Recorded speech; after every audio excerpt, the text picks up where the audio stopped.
Turma, boa tarde.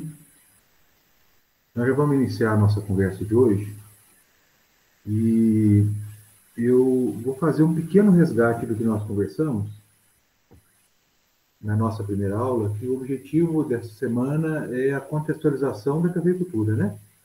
A contextualização da, da, da cultura do café em termos ambientais, em termos técnicos, em desafios, em modelo de produto, modelo de produção, em o quanto essa cultura ela está presente na nossa história, tanto em termos de desenvolvimento regional quanto em termos familiares, né, em importância para os municípios, tudo isso aí nós conversamos na nosso último encontro. E uma coisa interessante, né? Eu até separei aqui, ó.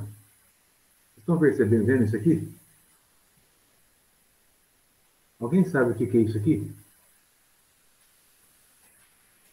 Alguém sabe o que é isso? Vixe, Zé. Não. Não. Vocês já Acho que é tipo viram? um prego, não é? Bem antigo. É exatamente, Júlia, é um prego. É um prego que usa para poder colocar em linha de trem. Sabe quando coloca ali aqueles dormentes da linha do trem e coloca o trilho por cima? Em cada dormente no trilho tem um prego desse. Esse prego aqui, ó, ele está desgastado, claro, mas ele tem uma frente aqui, ó, que trava, faz prende assim o trilho no dormente. Isso aqui é da Mogiana, é da linha férrea da Mogiana. É um dormente que eu achei aonde passava a linha férrea da Mogiana aqui em Musamim. Um dia que eu estava fazendo caminhada. Eu guardo isso aqui. Guardo bem guardadinho. E aí eu procurei para poder mostrar para vocês na aula da semana passada, eu não achei e consegui achar para hoje. Então, tá aqui, ó.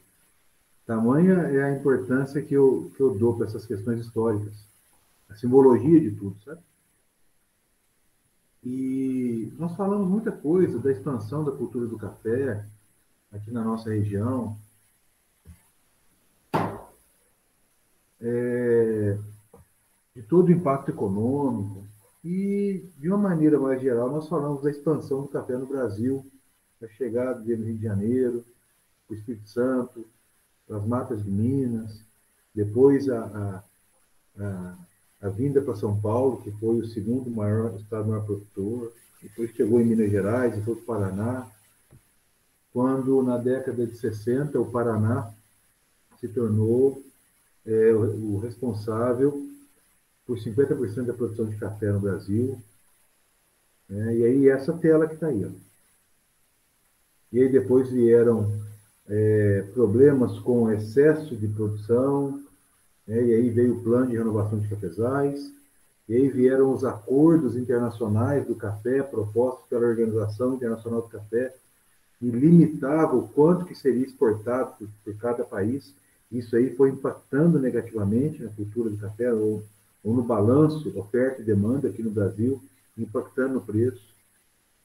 Isso foi tudo gerando desestímulos, né? Porque o Brasil, grande produtor, era limitado na sua capacidade de exportação, e isso fazia promovia uma estocagem do produto aqui no Brasil e, consequentemente, uma maior oferta do produto, né? E menor preço. E aí a cafeicultura vem passando por essa dificuldade quando final da década de 1960, 1970, né, vieram as geadas no Paraná, e essas geadas dizimaram a cafeicultura paranaense de uma maneira assim, uma situação muito triste. Eu falo para vocês porque eu convivi com pessoas que passaram por isso no tempo que eu trabalhei no Paraná. O doutorado foi lá. Pessoas falavam disso, né? Dos pais, dos avós, que naquele tempo eram cafeicultores, mas conviviam em família, porque é agricultura familiar. Então, os paranaenses venderam a terra, desistiram do café, um estado chegou a produzir 20 milhões de sacas, hoje não produz 1 milhão de sacas, né? E os paranaenses, vendendo a terra boa, num bom valor, conseguiram, com o recurso adquirido da venda de áreas pequenas, comprar áreas grandes. Uma nova fronteira agrícola brasileira que estava se abrindo, que era o Cerrado, Centrão Verde. Mato Grosso, Mato Grosso do Sul, Goiás, né? Até Maranhão, Pará, Bahia. Então, hoje se percebe, né, a abertura dessas áreas, a história de colonização dessas áreas, feita por muitas famílias que passaram por essa tristeza no Paraná, né? E nesse meio tempo, a cafeicultura também passou por um susto muito grande e declinou de maneira significativa. Tá? E aí, essa situação toda, né, nós chegamos aqui, essa situação toda, eu quero pontuá-los com relação ao fundo do poço. É o que muita gente diz que é o fundo do poço da cafeicultura brasileira. Eu entendo que foi o momento mais revolucionário da cafeicultura brasileira. O momento que estava assim, que ninguém vislumbrava nada do café. A cafeicultura começou, ou a cafeicultura partiu daí no modelo que nós estamos hoje. Então, nós vamos fazer uma análise histórica disso. Uma linha do tempo, né? Na década de 90, muitos de vocês não tinham nem nascido, né? Vocês são dos anos final de 90, início de 2000, muitos de vocês não tinham nem nascido. Mas, com certeza, se vocês são dessa região aqui, têm relação com café, os familiares de vocês passaram por isso. Pais, avós, tios, mães. Tenho certeza. E eu gostaria muito que vocês utilizassem disso para conversar com eles. Vocês vão ver o impacto social que isso que nós estamos conversando causou na vida dessas pessoas.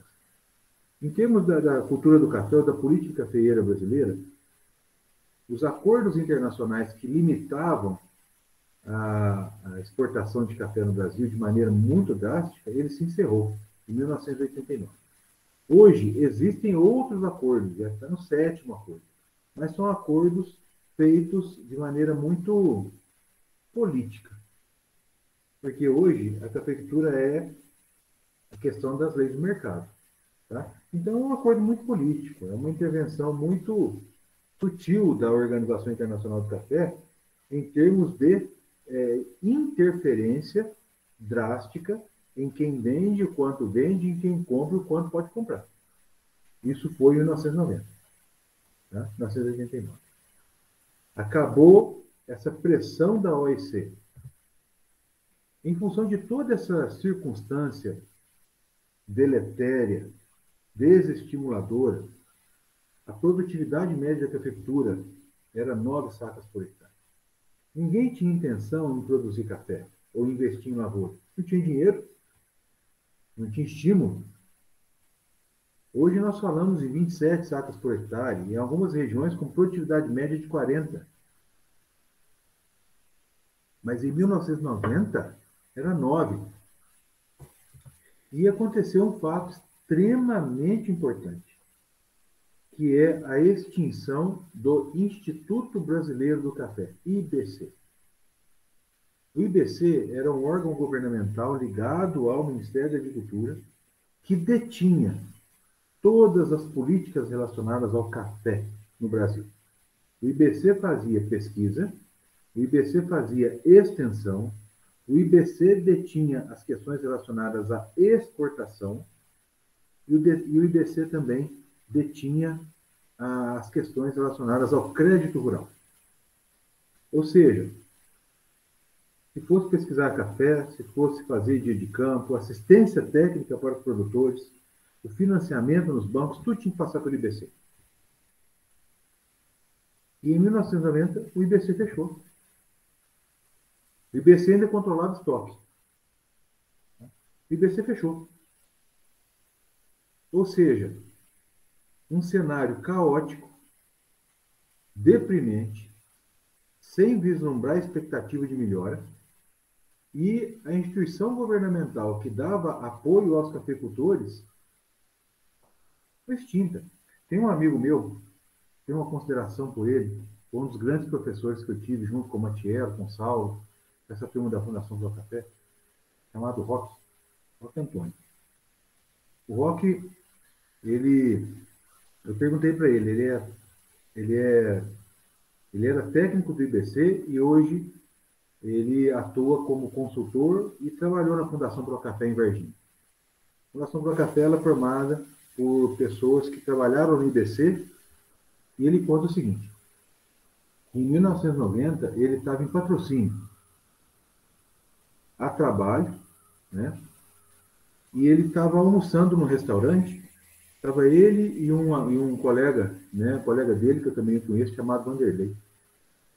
Os dois almoçando e assistindo o jornal na hora do almoço. E, de repente, foi anunciado na hora do jornal a extinção do IBC pelo governo Collor. Fernando Collor de Mello. Fernando Collor de Mello, exatamente. E isso foi uma coisa, assim, meio que solavanco. Ele estava a trabalho, foi dada a extinção do IBC, e ele comentou comigo, né, que o Vanderlei chegou para ele e falou assim: uai, o Roque, o que nós vamos fazer? Ele falou: primeiro nós vamos almoçar.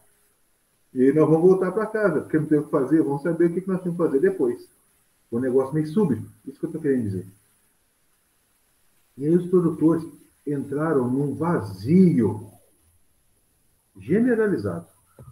E aí, vejam a linha do tempo da cafeicultura brasileira e observem o seguinte: 1727, vou mudar aqui o plano. 1727, o café chega aqui no Brasil. 100 anos depois, o Brasil era reconhecido como produtor de café, lembrando que esse café era um café fraco, exótico, né? Exótico é de outra região, fraco que era o típica, planta de baixo vigor, que chegou lá na região norte, em região adversa ao café. E 100 anos depois, estava no Rio de Janeiro e o Brasil produzindo café, sendo reconhecido pela produção de café. Em 1845, o Brasil foi reconhecido como o maior produtor e exportador de café do mundo. E isso, como eu disse para vocês, é algo que a gente tem que refletir, né?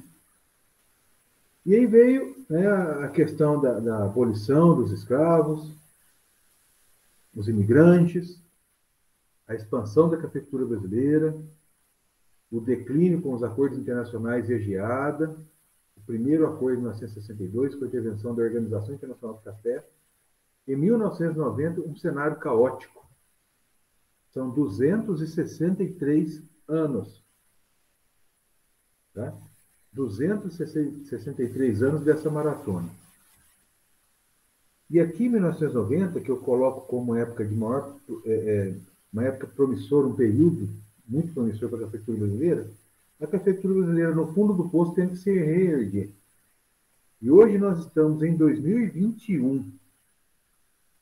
Enquanto daqui a aqui são 263 anos, para se chegar nessa situação, em 31 anos, o que é a cafeicultura desse novo ciclo? O que o público, o que os clientes esperam de vocês, enquanto consultores técnicos em cafeicultura, se forem trabalhar com café? O que é esse novo modelo de produção? O que é esse novo cenário de produção?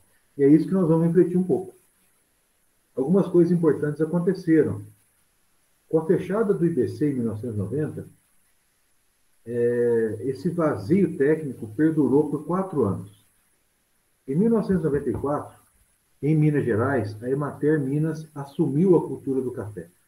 Assumiu a orientação técnica, assistência técnica de café. Então, o Estado de Minas, por meio da Emater, que é uma empresa fantástica, assumiu a cafeicultura. E eu coloco aqui, eu vou citar um nome, que é um nome que vai representar muita gente, dentro da Emater, e todas as vezes que eu falo desse contexto, eu cito esse nome, que é um consultor técnico chamado Edinaldo José Abrão.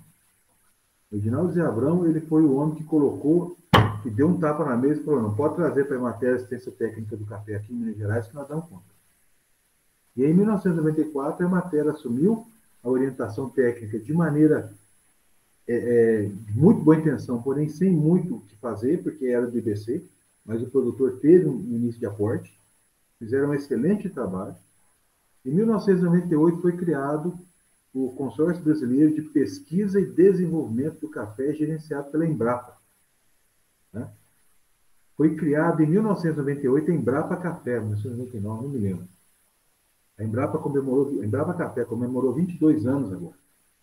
E foi criado disso aí. Por conta disso, a Embrapa criou um braço, Embrapa Café. E foi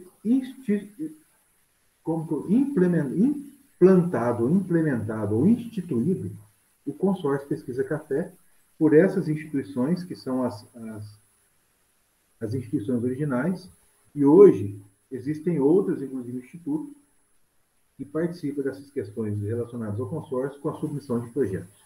Né? Isso foi uma primeira orientação, onde as políticas para a cultura do café passaram a ter um comitê de direcionamento, de estudo e direcionamento. Tá? Virou um comitê consultivo, sem poder de deliberação, mas consultivo para os órgãos em apoio à cafeicultura. Além da criação do consórcio, vieram novas informações para o Brasil acerca dos cafés especiais. Foi aí que começou, em 1998, a partir de 96 para 98, né, que começou a se aproximar do Brasil, que é o maior produtor de café do mundo, segundo maior consumidor, as informações acerca dos cafés especiais.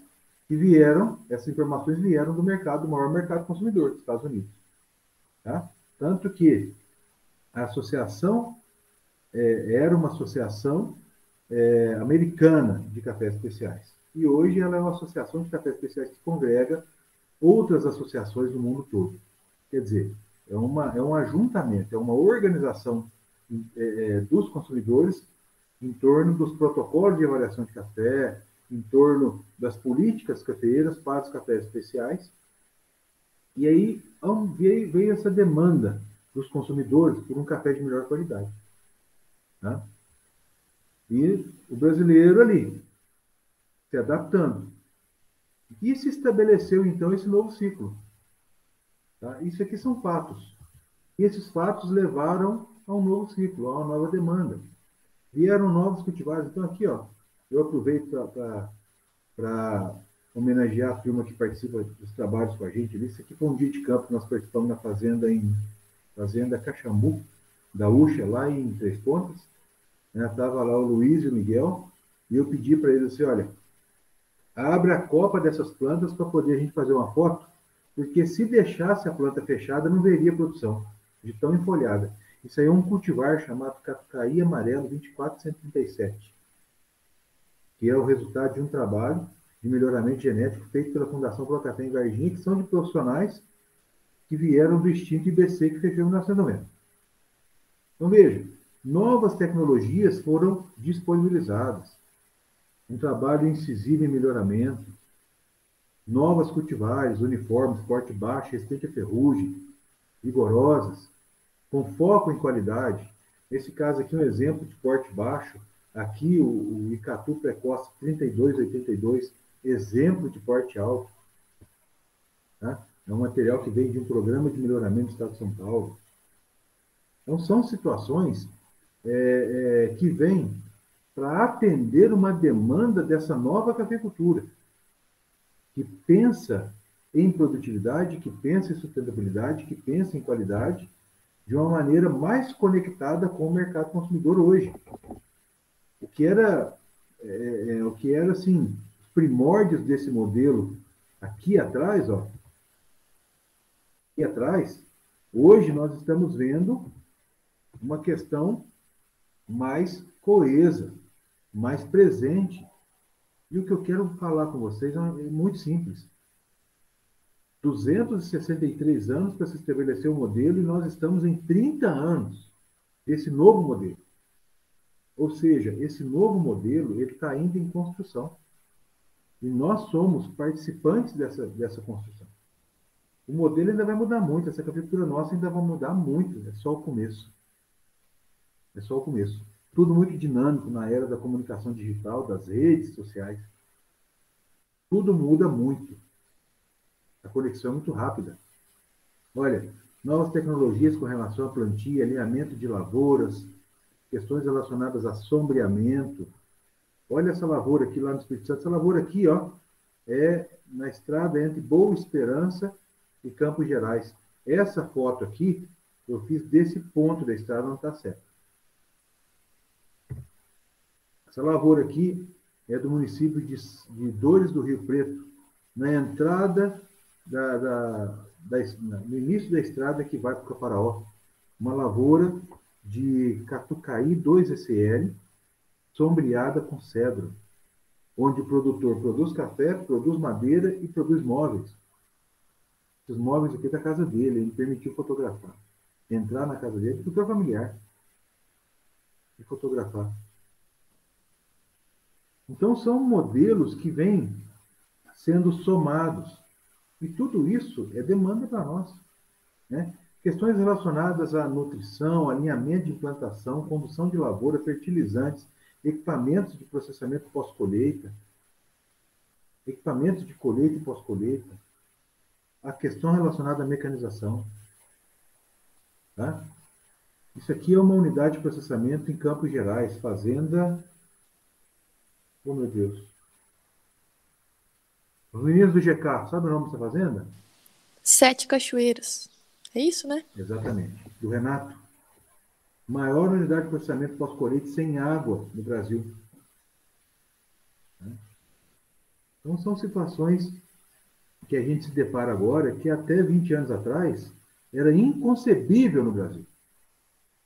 Equipamentos de processamento pós-colheita de aço inox. Tá vendo? Isso aqui, gente, eu vi em 2015 na Costa Rica. Falei, nossa, aqui no Brasil vai chegar quando?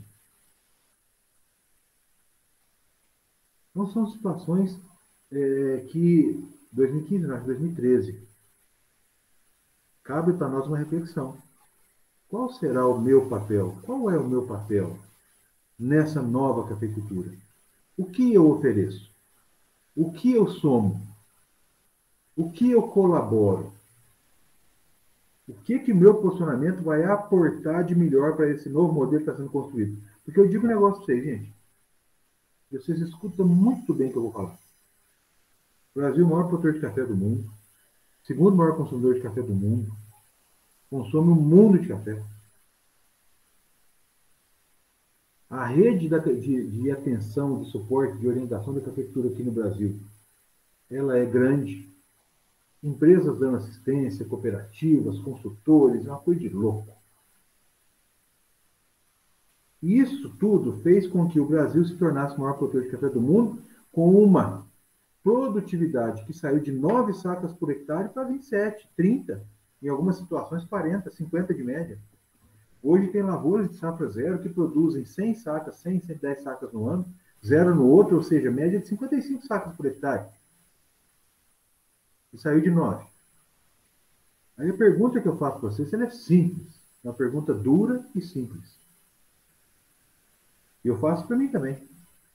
Vocês acham que nessa situação atual, vocês acham que nesse cenário atual, promissor, que saiu do fundo do poço para essa realidade de hoje, precisa de novos profissionais para fazer o que já está sendo feito? Precisa de chegar gente no mercado para fazer o café, o Brasil ser produtor de café bebida dura, produzindo 27 sacas por hectare? Não. Não precisa, não. Isso vocês podem ter certeza. Se vocês quiserem trabalhar com café, se for para poder produzir um café bebida dura, tipo 6, produtividade média de 27 sacos por hectare, vai trabalhar com outra cultura. Não vai ter espaço para vocês, não. Tá? Não vai. Porque isso o Brasil já faz com muita consistência. Tem espaço, sim, para muitos profissionais que estão enxergando além desse ciclo que está se criando. Aí sim tem espaço, mas tem muito espaço. Eu vou falar um negócio para vocês. Os profissionais que trabalham com café, isso eu estou falando na minha opinião.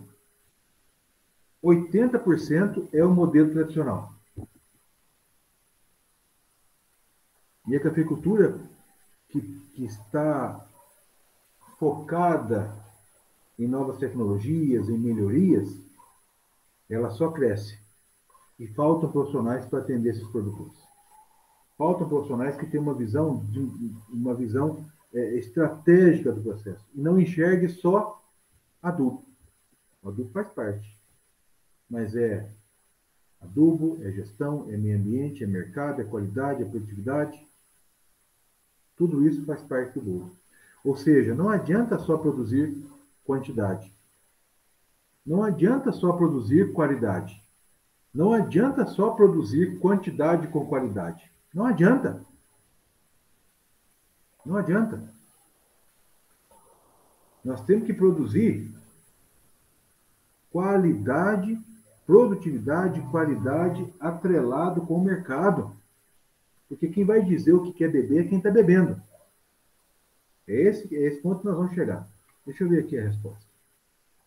Otávio, esses consórcios com seda abacate funcionam? Funciona muito, Otávio. Não é pouco, não. Funciona muito. Só que não pode fazer um trabalho da mesma forma que se trabalha com café monocultivo e cultura tradicional. Muda. Né? Muda. As coisas mudam. Outra pergunta. Qual o rumo que esse mercado de café toma, Zé, principalmente para a agricultura familiar, que é o modelo mais grande da nossa região? Eu vou te responder daqui a pouco, mas a questão é, independente se é um grande produtor, um médio produtor, um pequeno produtor, o consumidor tem que estar junto. O segredo é esse. O consumidor tem que conhecer o processo produtivo, o produtor tem que produzir o que ele quer comprar. E nós temos que dar assessoria. Nós temos que saber o que o consumidor pede. Nós temos que saber orientar o produtor para fazer isso. Então não é só recomendar doação e virar as costas, não. Não é só vender remédio, veneno e virar as costas. O buraco é mais embaixo. Vamos continuar. Hoje se fala em certificações, gente. Até 20 anos atrás não existia no Brasil. Quantas são? Certifica Minas e UTS, uma certificação que tem uma base técnica sustentável fantástica.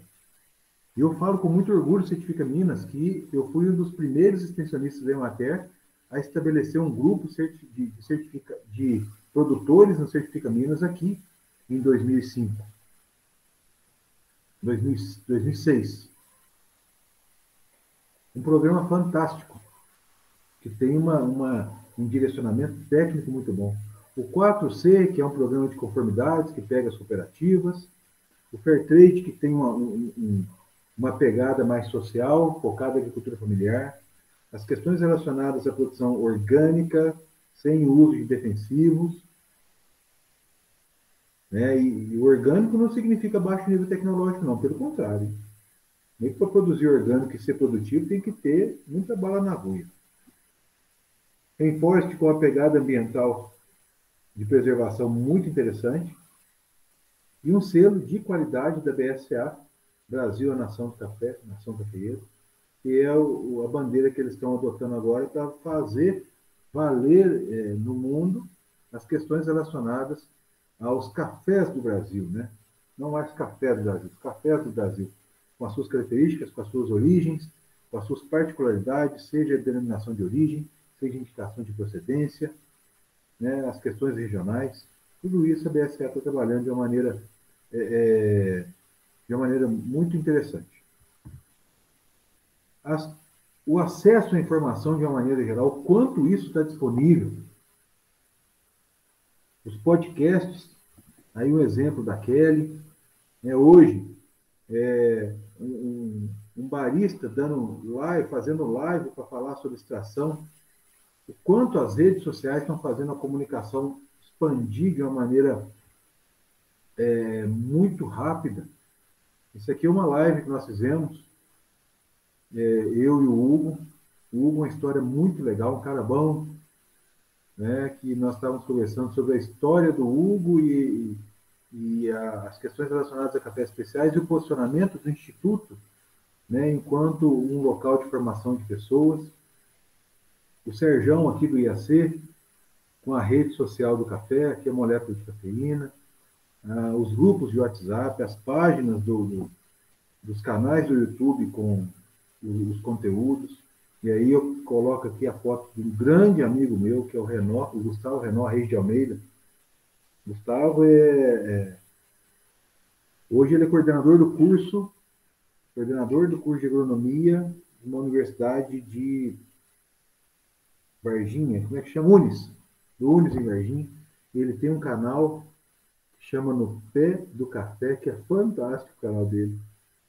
Um conteúdo técnico muito bom, uma linguagem muito boa. Então, hoje, as coisas estão acontecendo de uma maneira muito interessante, ou seja, o produtor tem acesso, né, aquelas pessoas que estão mais na ponta, né, têm acesso a informações. O Serjão fazendo uma comunicação institucional muito legal, tá? As torrefações se aproximando. Então, tudo hoje está muito rápido, né? E só para vocês entenderem um pouco com relação aos desafios, né, o que para nós é desafio? Como nós nos posicionamos nessa situação? Só um retrato do que é a cafeicultura hoje, em dois aspectos. Com relação à área ocupada, Minas Gerais detém 57% da área ocupada de café no Brasil, né, dividido na região sul, no Triângulo, nas Matas, no Vale de Jequitinhonha, sendo que o sul de Minas tem 50% da área do estado de Minas, ou seja, o sul de Minas detém 25% da cafeicultura brasileira. E isso é um número muito importante, porque o mundo consome, vocês vão ver isso aí na aula da semana que vem, o mundo consome algo em torno de 160 milhões de sacas e o Brasil fornece 60. Olha só, se o Brasil fornece 60, Minas Gerais fornece 50% disso, e o sul de Minas fornece 50% de Minas Gerais, nós estamos falando que o sul de Minas fornece em torno de 15 milhões de sacas. De 15 a 20 milhões de sacas. Então é um número bastante significativo. Multipliquemos isso por R$ 1.000 a saca. E vamos entender o quanto isso é dividido. Né? O estado do Espírito Santo, 437 mil hectares, com 20% da área. São Paulo, com 218 e Bahia, com 117. Então, a gente entende o quanto o estado de Minas Gerais ele impacta nessa questão do café. E agora, com relação às propriedades, esse aqui é um levantamento feito pela Embrapa, a cafeicultura hoje está presente em torno de 300 mil propriedades no Brasil. E qual a área dessas propriedades? 70% menor do que 20 hectares. Nós estamos falando, Otávio, por isso que eu falei que te responder daqui a pouco, nós estamos falando em agricultura familiar. Nós estamos falando que ainda existem agricultores familiares com áreas até 50 hectares. Grandes propriedades, assim que eles consideram acima de 51 hectares, porque a gente sabe que tem propriedades muito maiores que isso, em torno de 36 mil propriedades, 12%. Então, se nós somarmos até 50 hectares, propriedades até 50 hectares, nós estamos falando em 88% das propriedades que produzem café são familiares, Otávio. E na nossa região, esse é o retrato. Onde 70% produzem arábica, né? E aí, muito disso deve-se a Minas Gerais, e 73% fazem pelo menos uma parte da colheita manual. Ou seja, contrata pessoas para colher. Região montanhosa, pequenas propriedades. Olha o impacto social disso, gente. Então, o café é muito mais do que apenas as questões técnicas. Café é uma questão muito importante em termos sociais, econômicos. E aí eu vou voltar na primeira pergunta que eu fiz para vocês. Qual é a importância nutritiva do café no hábito ou na balança ou no prato do brasileiro? No prato do mundo? A gente não tem essa resposta, né? Pelo menos eu não tenho. E isso é uma questão apaixonante da cultura do café. cultura do café é uma cultura que, assim, tem o meu respeito. Os cafeicultores têm o meu respeito. Porque é algo surpreendente. Alguém quer fazer alguma pergunta? Até aqui?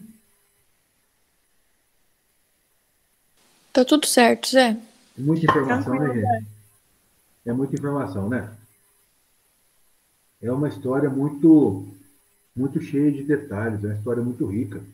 É uma cultura que tem um apelo, assim, uma pegada social muito, muito significativa, muito importante. E aí, para onde nós caminhamos hoje? Vejam,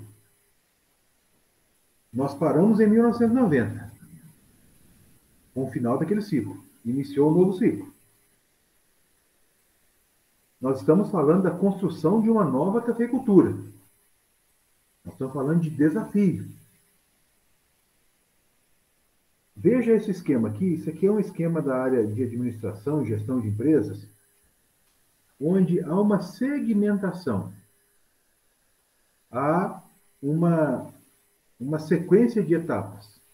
Os fornecedores de insumos estão atrelados à produção primária, e aí acontece, após a produção primária, um primeiro processamento que acontece nas propriedades, um segundo processamento que acontece nos intermediários, chamados atravessadores, e esses intermediários, que já se distanciaram da cadeia primária, eles estão em contato com vendedores ou com empresas que vão dar varejo nesse produto, vamos dizer assim. Aí é o primeiro ponto do varejo. É o primeiro degrau para chegar no consumidor final, que é o varejo. Então, os vendedores nacionais, que também participam como eu esqueci o termo, não é atravessadores. Eu falei agora para vocês. Esse segmento de vendedores nacionais, eles estão em contato com os compradores internacionais em termos de exportação. E aí, esses compradores fazem o café chegar nos consumidores, no varejo. No mercado, grandes redes de cafeterias, até servir o cafezinho na xícara. Ou seja, a distância desse consumidor para a produção primária, ela é uma distância que tem várias etapas. E o que nós vemos hoje no café? O cara que consome café nos Estados Unidos, na Austrália, na Finlândia, esse cara, ele está em contato direto com quem produz. Esse cara, ele vai nos compradores internacionais, ele vai nas torrefações e fala: eu quero um produto X, eu quero conhecer o produtor que produziu o melhor café que eu tomei na minha vida.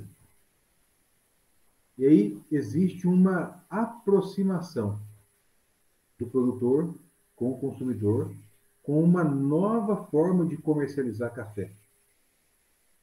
Isso aí nós chamamos de comércio direto. Isso tudo mudou completamente a dinâmica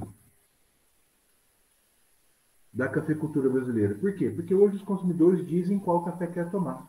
E o que é a beleza do Brasil, gente? A beleza do Brasil é que a nossa cafeicultura é tão ampla, tão diversa, que nós conseguimos produzir qualquer tipo de café. Nós conseguimos produzir um café que é um padrão da América Central, nós conseguimos produzir café que é padrão Colômbia, nós conseguimos produzir café com o mesmo perfil dos cafés africanos. Por quê? Porque nós temos variação em altitude, nós temos variação em latitude e nós temos manejos diferenciados. E o café é uma cultura muito influenciada por questões climáticas e de manejo. Diferente de outras culturas anuais, né? Vamos falar em milho especial, ou soja especial, ou girassol especial, ou cana especial. Não, estamos falando de café especial.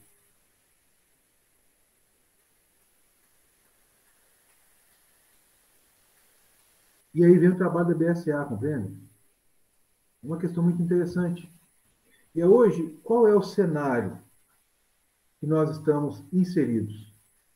O cenário é, aqui, esse lado de cá, A referência é a propriedade cafeeira. Hoje, a propriedade cafeeira, ela se preocupa em uma produção mais sustentável. Então, existem várias frentes de trabalho nisso aí. Esse slide aqui, gente, é um slide que eu usei no meu doutorado. Esse slide aqui é uma tela que eu criei para falar do meu trabalho de doutorado e o que eu enxergo sobre o nosso desafio. Percebam que existem várias frentes de ação. Boas práticas agrícolas com foco em produtividade, boas práticas de colheita e pós-colheita com foco em qualidade, a identificação do potencial de produção de um café superior, questões relacionadas à certificação e rastreabilidade, questões ambientais, questões gerenciais, aumento da eficiência da propriedade com diminuição de custos e um uso mais eficiente dos recursos disponíveis, questões relacionadas à conservação de solo e água. Tudo isso está entrelaçado, percebam aqui, ó, mas é interno. Existem muitas outras.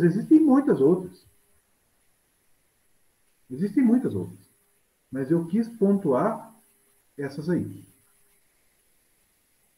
Essa questão das particularidades ou das buscas da propriedade, das buscas íntimas da propriedade, vocês percebem?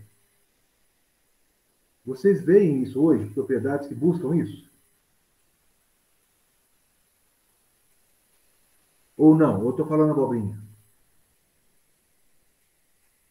Isso é algo que vocês veem? É sim, Zé. A gente consegue ver isso. Agora, vamos falar do mercado. O mercado hoje, ele quer cafés bons. Então, ele precisa de constância, consistência nessa questão dos cafés. Por quê? Porque hoje os consumidores querem comprar bons cafés. Hoje, esses cafés melhores estão sendo mais valorizados. Novos mercados estão sendo criados. Contatos se estabelecendo cada vez mais próximos dos compradores com os produtores. E aí vem questões relacionadas às indicações de procedência. De onde esse café é? Qual a história social dele? Qual a história cultural dele nessa região? Quais as características sensoriais desse café? Isso aí acontece todo ano. É a denominação de origem, influência do clima no café. Esses produtores estão organizados?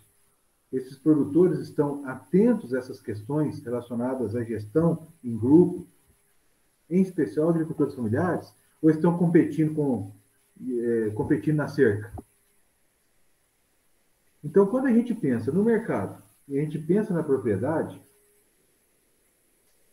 a gente enxerga que as questões íntimas da propriedade e as questões íntimas do mercado se mesclam.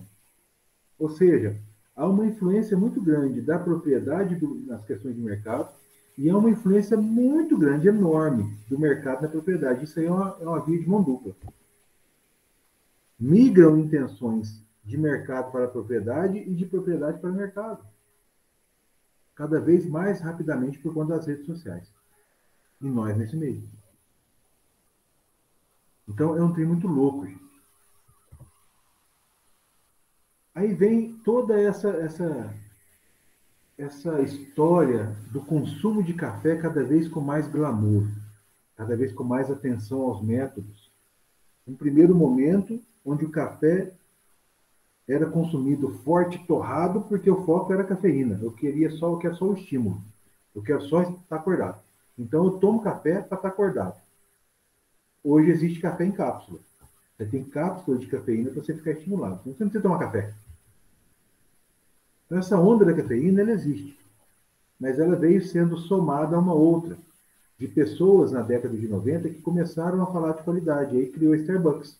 Ou redes de cafeterias foram criadas para atender, além do consumo de cafés de melhor qualidade, não com foco apenas em cafeína, mas com foco em bom atendimento, em serviço, em um salgadinho junto ali, internet, um ambiente confortável, música. O cara dá uma pausa no dia. Então o cara está correndo nos grandes centros e ele passa de frente à cafeteria e aquele cheiro de café, aquela música leve, aquele ambiente escurinho, marronzado, O cara fala, nossa senhora, eu vou parar um café, senão eu vou morrer. Toma um café. E aí vieram outras situações agora com os cafés especiais e o consumo doméstico do café. Vieram outras situações além dessa, que é o comércio direto, que é isso aqui, ó, onde os compradores estão na propriedade, comprando café diretamente do produtor e tirando os atravessadores da jogada. Ou seja, existem compradores de café que levam café na mala na hora de ir embora. Vem cá, compra 30, 40 quilos de café do produtor e põe no avião e leva embora junto com ele. Nós estamos falando de empresas que compram 4, 5 sacas e que exportam essas 4, 5 sacas. Essa Capricórnio aí é um exemplo. Eu admiro o trabalho desse povo. Isso aqui, olha a divulgação deles. Eles têm uma boutique de café. Café tem quanta gente você pode imaginar. Perfis sensoriais diferentes, pontuações diferentes, regiões diferentes. O cara pega aquilo ali, folheia e fala, eu quero esse café. Então ele escolhe numa carteira de cafés. Os cafés varietais. Os varietais, assim, Bourbon Amarelo J9. O cara tem esse café com um perfil determinado sensorial. E aí, só para a gente finalizar essa reflexão, quer dizer, finalizar daqui a um tempo, né? Eu vou começar a falar do final, né? Do que eu entendo sobre isso e eu espero a opinião de vocês. Nesse ciclo que se estabelece, é preciso diferenciar. Esse cenário desse novo modelo de café com foco em cafés especiais, sustentabilidade, conexão com o mercado, exige o entendimento de que café especial não é padrão. E uma questão muito importante, gente. Café especial não é especial só por conta das questões sensoriais, não. Não é um café que é só doce e agradável, pontuação acima de 80, não é só isso, não. Café especial é processo. A especialidade está nas pessoas que enxergam isso de uma maneira diferente. Né? Então, aqui algumas observações. No caso de café comum, commodity, o posicionamento está estabelecido perante o mercado. Tem que fazer. Café é aquilo, bebida dura, bebida mole, bebida rio, é aquilo ali e pronto. Perde-se totalmente a identidade. Não estou falando que isso está morrendo, não. Hoje se vende mais cafés comuns do que cafés especiais. Mas o mercado de especiais cresce 20% ao ano. E de comum no Brasil cresce 4%. No mundo cresce 1,5%. Isso eu vou falar na próxima aula. Quanto aos cafés especiais, estamos tratando de outro produto com novas bases, novos conceitos e novos valores. Então é um negócio mais amplo e que nos demanda mais. Se for para produzir café bebida dura tipo 6 bica corrida, com 27 sacos por hectare, vocês podem trabalhar na agricultura e vocês vão ser mais felizes. É preciso diferenciar. É preciso diferenciar. É preciso participar de ações, ou incentivar ações, ou conhecer ações que tenham um foco diferente dos cafés comuns. As questões de certificação, as questões relacionadas a turismo rural. Tá? Então, tudo isso, gente, é esse novo cenário que eu estou falando com vocês. Tudo isso. Ou seja, existem muitas pessoas hoje construindo um novo modelo de café. Existem muitas pessoas hoje fazendo um trabalho inovador na cultura do café. E é com essa base, é com esse foco que nós vamos falar sobre café nesse semestre.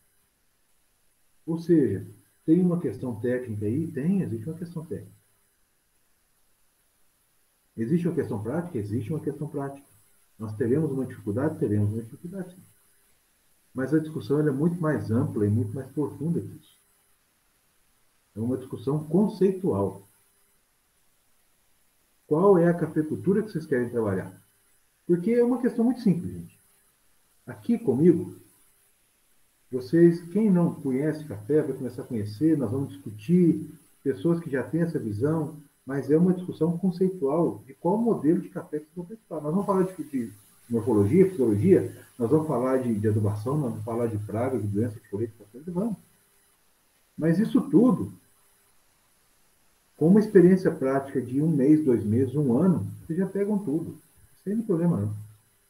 Mas o posicionamento técnico de vocês enquanto consultores, enquanto agrônomos, isso sim, isso é o mais importante para mim. Alguém quer fazer alguma pergunta, gente? Alguém tem alguma consideração sobre isso? Alguém discorda do que eu falei? Alguém quer falar alguma coisa? Pode manifestar à vontade. O que eu falei para vocês fez alguém pensar diferente? Enxergar o café de uma maneira diferente?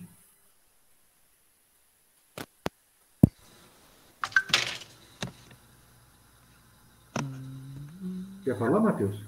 Ô Zé, dando continuação no que você está falando, pior que eu vejo muito isso aqui na minha região. Eles sabem produzir, você não sabe no momento da venda. Que muitas vezes ele vende no momento errado, precisa pagar alguma conta, eles não fazem um escalonamento de todos os orçamentos que vai gastar. Aí muitas vezes eles produzem de forma correta, no entanto, não consegue a venda de melhor ponto, né? Aí é uma questão bem importante que você estava dizendo. Exatamente, falta gestão, falta visão de mercado, falta entender o mercado. Então, isso tudo, gente, agora vejamos, nós estamos em 2021. Até hoje, a maior parte dos produtores tem esse posicionamento, Matheus. Não é assim? A maior parte das pessoas não é assim? Aham. Pois é. Mas e esse monte de gente dando assistência em café? Por que até hoje tem gente que duvida de análise de solo, que não faz análise de solo? Pior que tem muito que duvida, né? Não é um ou outro, não, gente. Eu estou falando em mais da metade dos produtores. Ô Zé, Fala, Júlia. uma coisa também, tipo, claro que o mercado tá certo em fazer as exigências e ditar para o produtor o tipo de café que os consumidores querem tomar, né? Mas eu acredito que a cafeicultura também devia ser uma atividade mais justa para os produtores, né? E a injustiça está onde? Eu acredito que eles não recebem devidamente por todo o esforço que eles têm em campo. Mas isso é uma questão que a gente consegue influenciar diretamente? Bom, eu acredito que o processo seja bem difícil, Porque mas se eu fosse acredito que possível, só já pelo teria nome, sido feito, né? com certeza. Pois é. E isso, depois de 1990, com o fim do Quarto Acordo Internacional, cessou a intervenção no mercado. Hoje o mercado livre, é livre comércio. E aí eu te pergunto, você tem 100 mil reais para comprar um carro. Você vai escolher o carro usando qual critério? Custo-benefício. E o consumidor também. Uhum. Qualidade do carro, quanto serviço ele te entrega, segurança, não é isso? Sim, E aí sim. cabe ao produtor se profissionalizar. E a partir do momento que ele se profissionaliza, o consumidor chega perto dele, ele conversa de igual para igual e estabelece um comércio direto. Essa que é a questão. Não tem como hoje se estabelecer uma regulamentação para as relações comerciais de café, porque nós estamos vivendo capitalismo. Então, cabe ao produtor se desvincular, produzindo cafés diferentes. Porque se for para produzir café bebida dura, ele vai permanecer naquele modelo de 263 anos. Esse é o desafio. Esse é o desafio.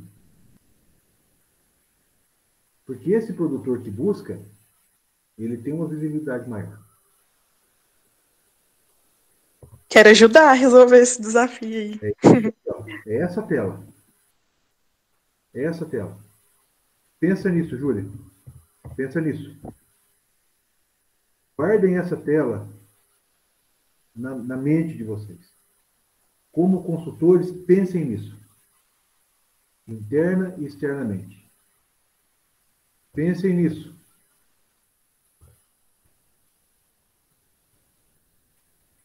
Porque é sendo eficientes que as coisas acontecem. Mas o desafio é grande, porque a estrada está sendo construída. Nós estamos falando de 30 anos diante de 260. Eu costumo até fazer uma brincadeira, sabe? Eu falo o seguinte: uma cultura de café, uma lavoura de café fica quantos anos na roça, plantada? Planta, Com certeza, mas cresce. a Planta, Dominica achava. olha, planta, cresce, depois faz o esqueletamento, faz uma recepa, vem de novo. Quanto tempo essa lavoura fica ali? Ela pode ficar. Tratando direitinho, pode ficar muitos anos. Então vamos Com pensar o seguinte: certeza, mais que esse novo ciclo aí. vocês estão entendendo que esse novo ciclo não dá nem um ciclo da lavoura de café?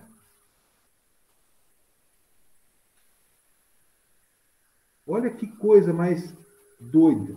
A lavoura de café dura mais do que esse tempo que nós estamos vivendo agora.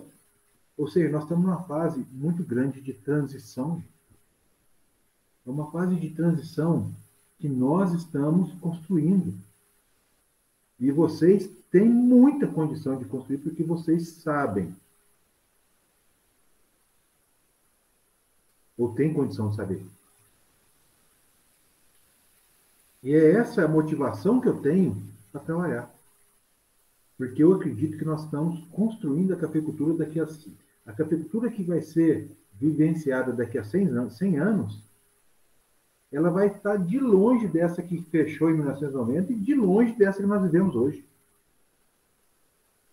E é essa demanda que vocês têm, é essa demanda que eu tenho, é essa demanda que eu tento atender quando eu dou aula.